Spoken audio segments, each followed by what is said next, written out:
तो straight of Hormuz अब blue battle zone बन चुका है। ईरान ने अमेरिका के कड़े हमलों का जवाब देते हुए ऐलान कर दिया है कि हॉर्मुज अब स्थायी तौर पर बंद है। तेहरान से लेकर ओमान की खाड़ी तक पानी में बारूद सुलग रहा है। अमेरिकी युद्धपोत और तेल टैंकरों पर सीधे हमलों की खबरें आ रही हैं। हालांकि ट्रंप ने ओवल ऑफिस से दावा किया है कि हॉर्मुज पर अमेरिका का कंट्रोल है और एक सीक्रेट मिशन के तहत 10 करोड़ बैरल तेल सुरक्षित निकाला जा चुका है। लेकिन ट्रंप की इस थ्योरी को खारिज करते हुए ईरान के सांसदों ने दावा किया है कि पिछले 40 दिनों की जंग में उन्होंने अपनी समुद्री सीमाएं बढ़ाई थीं और इस बार उनका इरादा जमीनी सीमा का विस्तार करना है। IRGC एरोस्पेस फोर्स के कमांडर माजिद मौसवी ने चेतावनी दी है कि हॉर्मुज को असुरक्षित बनाने की किसी भी कोशिश का जवाब पूरे क्षेत्र में दिया जाएगा। ईरानी संसद की राष्ट्रीय सुरक्षा समिति से जुड़े नेताओं ने भी संकेत दिया है कि अब यह युद्ध केवल पश्चिम एशिया तक सीमित नहीं रह सकता। इसी बीच ओमान के तट के पास एक कमर्शियल तेल टैंकर पर हमले की खबर आई है। हमले के बाद तेल टैंकर में आग लग गई, जिसमें 3 क्रू मेंबर की मौत हो गई और 21 क्रू मेंबर्स को रेस्क्यू किया गया। ईरान ने अमेरिकी युद्धपोत पर भी हमले का दावा किया है, लेकिन अमेरिकी सेंट्रल कमांड ने साफ कहा है कि किसी अमेरिकी युद्धपोत पर हमला नहीं हुआ और ईरानी मीडिया में चल रही ऐसी खबरें गलत हैं।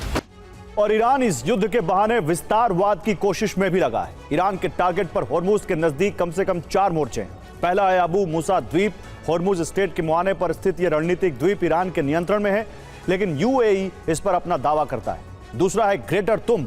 इस द्वीप पर ईरान का सैन्य नियंत्रण है, यूएई से अपना क्षेत्र मानता है और दशकों से यह विवाद दोनों देशों के बीच बना हुआ है। तीसरा है लेसर तुम। हॉर्मुज के पास के इस द्वीप पर भी ईरान का नियंत्रण है। रिपोर्ट्स के मुताबिक यहां ईरानी सैन्य और मिसाइल क्षमताएं तैनात हैं। चौथा मोर्चा है अराश या दशरा गैस फील्ड। यह विवाद सिर्फ जमीन या द्वीप का नहीं, इस गैस फील्ड को लेकर ईरान, कुवैत और सऊदी अरब के बीच ड्रिलिंग अधिकारों पर मतभेद है। ट्रंप ने दावा किया है कि अमेरिका के भीतर ईंधन की बढ़ती कीमतों के बीच उन्होंने अमेरिकी सेना को एक बेहद गोपनीय ऑपरेशन का आदेश दिया था। ट्रंप का दावा है कि अमेरिकी सेना ने पिछले महीने एक सीक्रेट मिशन चलाया था, जिसके जरिए 10 करोड़ बैरल से ज्यादा तेल को सुरक्षित रास्ता दिलाया गया। ट्रंप के मुताबिक अगर अमेरिका ऐसा नहीं करता तो तेल की कीमतें आसमान छू सकती थीं और वैश्विक बाजार में बड़ा संकट पैदा हो जाता।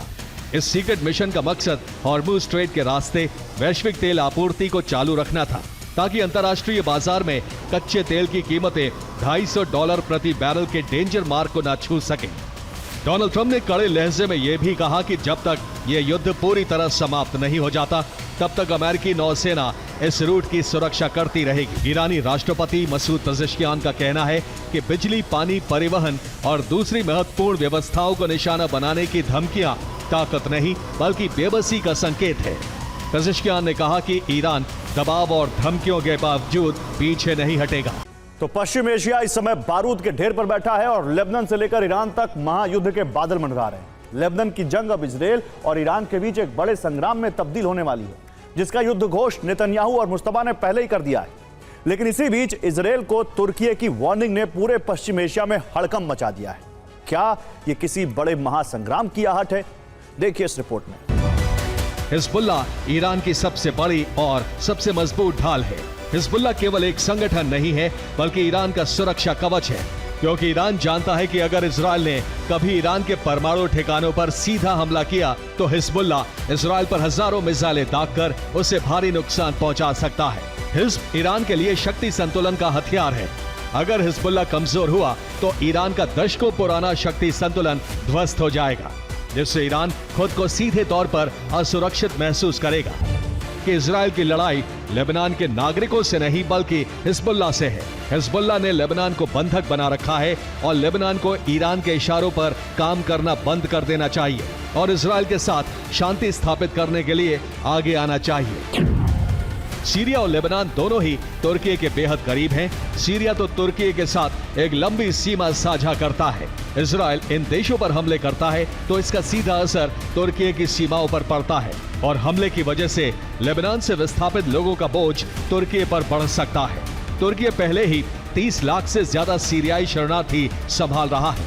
साथ ही इजराइल और तुर्की के बीच भूमध्य सागर में वर्चस्व की जंग बेहद पुरानी और गहरी है, जिससे तुर्की को डर है कि इजराइल इस इलाके में अपना प्रभाव बढ़ाकर तुर्की के समुद्री अधिकारों और हितों को नुकसान पहुंचा सकता है।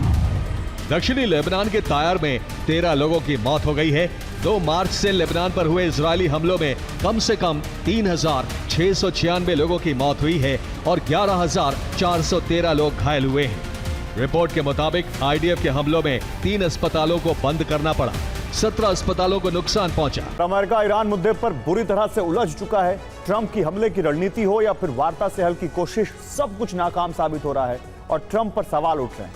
युद्ध पर भारी भरकम खर्च करके भी ट्रंप अब तक कुछ भी हासिल नहीं कर सके हैं और ऐसे में माना जा रहा है कि दुनिया का ध्यान हटाने के लिए ट्रंप क्यूबा मिशन शुरू कर सकते हैं। क्यूबा ने पिछले दिनों हथियार खरीदने की डील की है। अमेरिकी रक्षा मंत्री ने क्यूबा को चेतावनी जारी की है। रक्षा मंत्री ने कहा है हथियारों की खरीद से टकराव की स्थिति पैदा हो सकती है। अमेरिकी न्याय विभाग ने वर्षों पुराना मामला खोला है। क्यूबा के पूर्व राष्ट्रपति के खिलाफ चार्जशीट दायर हुई है। क्यूबा के पूर्व राष्ट्रपति राउल कास्त्रो की उम्र 94 साल है। राउल कास्त्रो 2006 में राष्ट्रपति बने और 2018 तक वो इस पद पर रहे। हालांकि उन्होंने 2021 में कम्युनिस्ट पार्टी के प्रमुख पद से संन्यास ले लिया, लेकिन आज 94 वर्ष की उम्र में भी सत्ता उन्हीं के हाथों में मानी जाती है। क्यूबा में अमेरिका की जीत बेहद आसान है। ट्रंप दुनिया का ध्यान ईरान से हटाने की कोशिश में है। क्यूबा ऑपरेशन को ट्रंप अपनी कामयाबी के तौर पर पेश करेंगे।